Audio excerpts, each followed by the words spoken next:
Ibihe byiza kuri mwese mudukunda kandi mudukurikira umunsi ku munsi tubifurije amahoro y'Imana n'imigisha. Uyu munsi ku itariki 26 z'ukwezi kwa gatanu 2026 twabateguriye amakuru atandukanye. Amakuru yacu rero twabateguriye, reka tubanze tubagezeho amakuru y'ingenzi agize aya makuru. Hanyuma ingabo za Amerika zagabye ibitero bishya ngo kuri Iran. Hanyuma muri Congo naho M23 yashenye D4 yarindaga ikirere cya DRC. Mu ngabo z'u Rwanda ziri muri Sudani y'Amajyepfo ngo bambitswe umudari w'ishimwe wa UMIS. Hanyuma muri FDLR naho aho muri Congo ngo abasivili 10 bishwe ni Masisi no muri Warikare, ngo hanyuma ngo biba n'ingurube. Mu Burusiya naho ngo bagiye gusenya umurwa mukuru wa Ukraine. Aya makuru rero mwateguriwe kandi mukaba mugiye kwegezwaho nanjye Joseline Cabral. Reka dutangirira amakuru yacu muri Amerika. Amerika ya n'ingabo zayo bavuze ko reka amakuru yacu tuyatangirire muri Amerika. Muri Amerika ngo ingabo za Leta Zunze Ubumwe za Amerika zivuga ko zagabye ibitero bishya mu majyepfo ya Iran, zirasa ku bigo bikorerwamo ibisasu bya misile no ku mato yageragezaga gutega ibisasu bya mine. Bimwe mu biro bikuru biyobora imirwano by'ingabo za Amerika, US Central Command, byasohoye itangazo bivuga ko ibyo bitero byagabwe mu kwirwanaho kandi ko bigamije kurinda ingabo zacu inkeke zitewe n'ingabo za Iran. Umuvugizi wa US Central Commander Captain Tim Hawkins yavuze ko ingabo za Amerika zikomeje kurinda ingabo zacu mu gihe zikoresha kwifata muri aka gahenge gakomeje. Ibyo bitero bibaye mu gihe umuvugizi wa Minisiteri y'Ububanyi n'Amahanga ya Iran Ismail Baqi yavuze ko hari intambwe yatewe mu biganiro na Amerika, ariko ko amasezerano yo kurangiza intambara ntabwo yegereje. Captain Hawkins yavuze ko ibyo bitero byarashe ku gace kari hafi ya Bandar Abbas, umujyi urimo icyambu wo mu majyepfo unarimo ikigo cya gisirikare cy'ingabo zirwanira mu mazi za Iran kiri mu muhoro wa Hormuz, nk'uko byatangajwe n'ikinyamakuru The New Times. Mbese ibitangazamakuru bya leta ya Iran byatangaje ko abategetsi baho Bandar Abbas bari barimo gukora iperereza nyuma y'uko humvikanye ibiturika. Muri Sudani y'Epfo, ingabo z'u Rwanda ziri mu butumwa bwa UMIS zambitswe imidari ya Loni.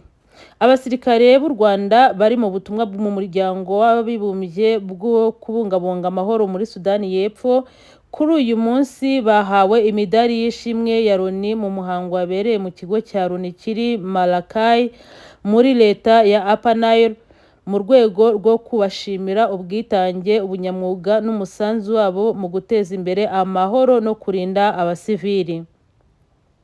Abasirikare bahawe imidari ba Rwanbatu bashimiwe uruhare rudasanzwe bagize mu bikorwa byo kubungabunga amahoro muri kimwe mu bice bya Sudani y'Epfo kigaragaramo umutekano muke.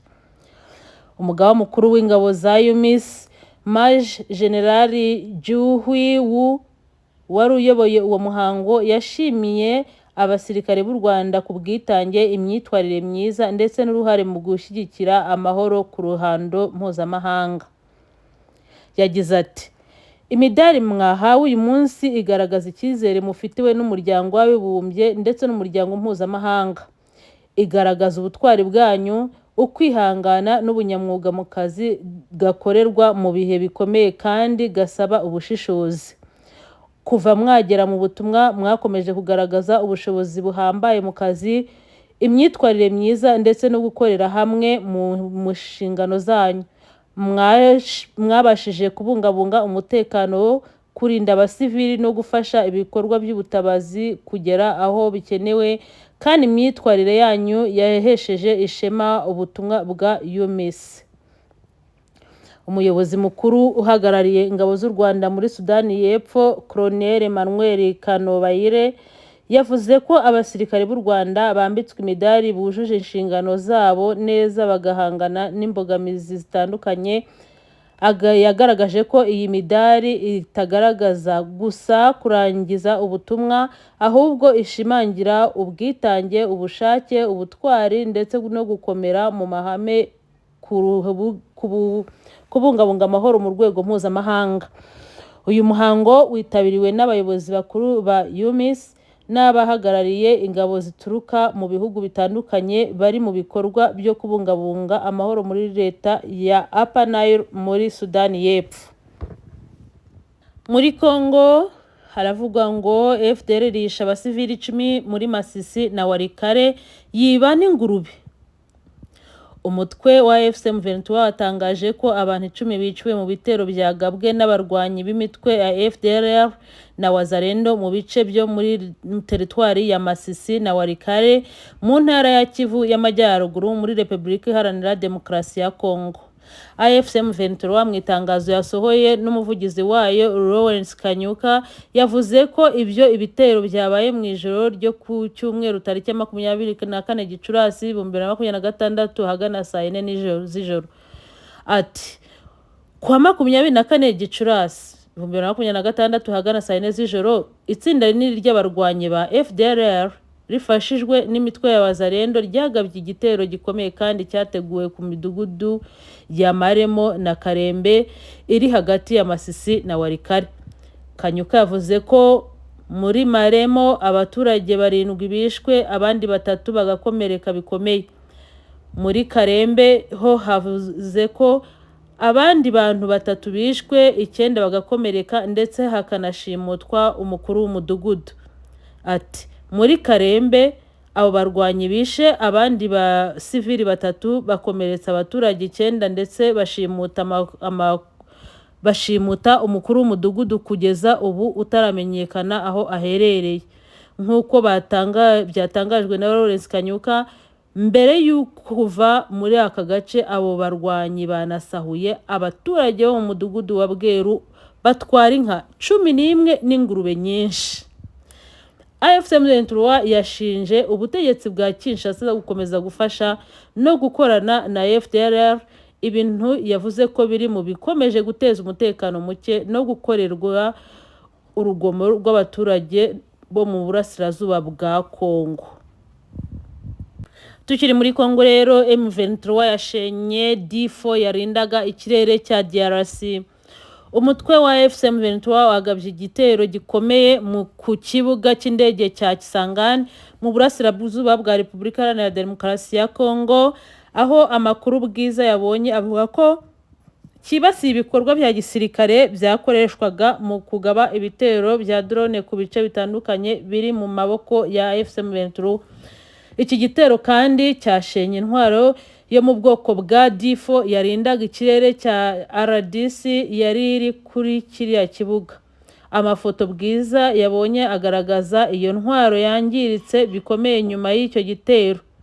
Igitero kibaye nyuma y'igihe kinini ihuriro ry'ingabo rirwanira ku ruhande rwa leta ya Kongo rikoresha ikibuga cya Kisangani nk'icyicaro gikuru cy'ibikorwa bikorerwa mu kirere, cyane cyane ibitero bya drone, indege z'intambara byibasiraga ibice bituwe cyangwa bigenzurwa na M23. Mu mezi ashize ibitero byinshi bya drone byaturikaga Ikisangani byagiye bivugwaho kwibasira uduce twa Minembwe, Masisi, Rubaya, Rumangabo ndetse n'ahandi mu ntara ya Kivu y'Amajyaruguru n'iy'Amajyepfo. Hari amakuru yavugaga ko bamwe mu bakozi ba gisirikare b'inzobere mu gukoresha drone n'ibikoresho byo kuyobora ibitero byo mu kirere bari bamaze igihe bakorera muri icyo kibuga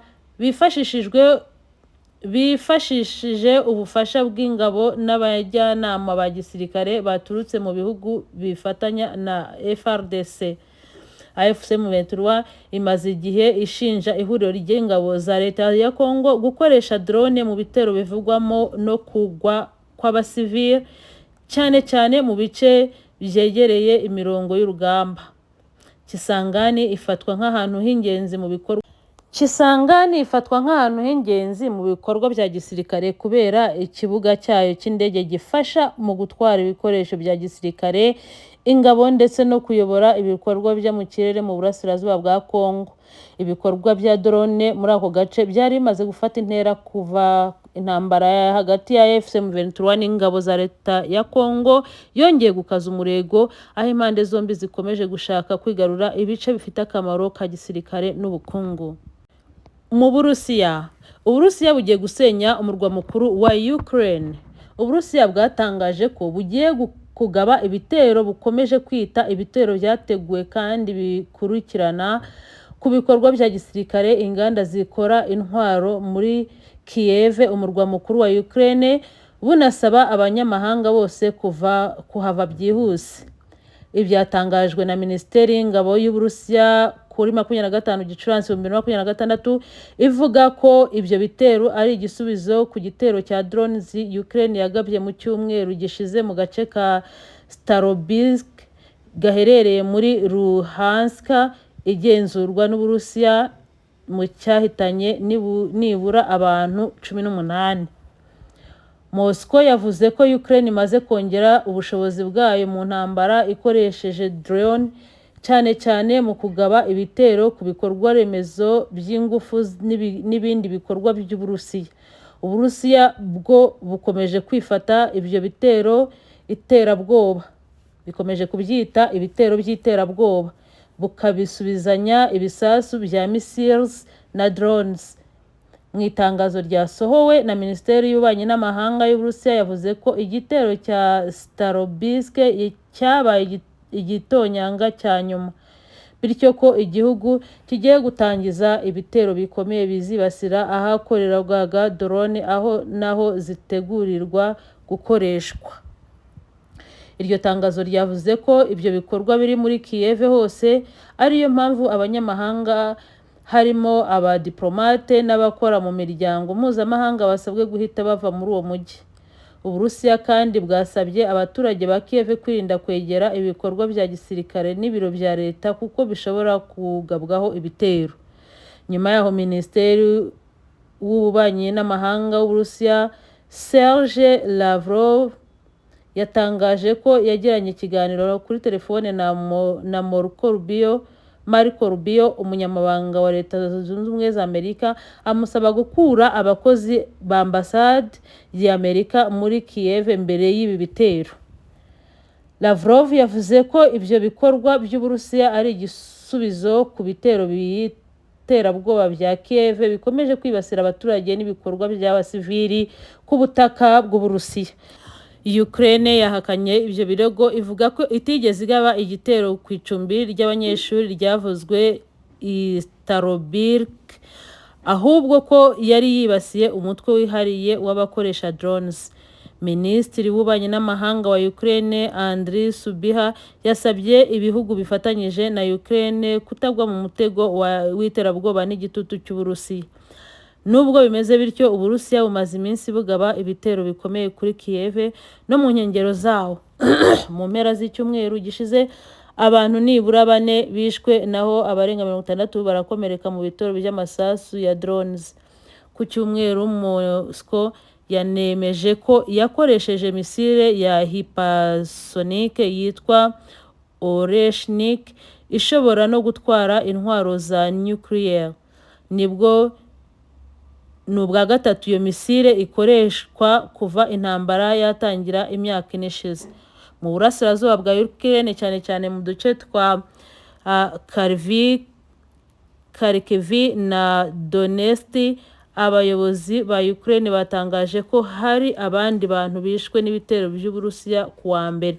Perezida wa Ukraine Vladimir Zelensky aherutse kuvuga ko ibitero igihugu cye kigaba ku nganda za peteroli n'iza gisirikare z'Uburusiya bifite ishingiro ryuzuye, nyuma y'uko igitero cy'Uburusiya gisize abantu 24 bapfiriye mu nyubako y'amagorofa i Kiev.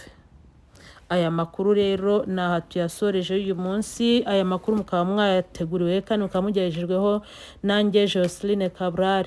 Shuti mukunzi waduteze amatwi iyi minota yose rwose turagushimiye, uri umuntu w'agaciro. Niba utarakora subscribe dutabare ukore subscribe, hanyuma rwose ukore ku gikumwe, ukore like, ukore share, ukomeze kudutera inkunga kugira ngo aya makuru abashe kugera ku bantu benshi, natwe tubashe gutera imbere, channel yacu ikomeze izamuke. Murakoze, murakarama, mugire umunsi mwiza. Amakuru nakagarukaho. Ciao ciao.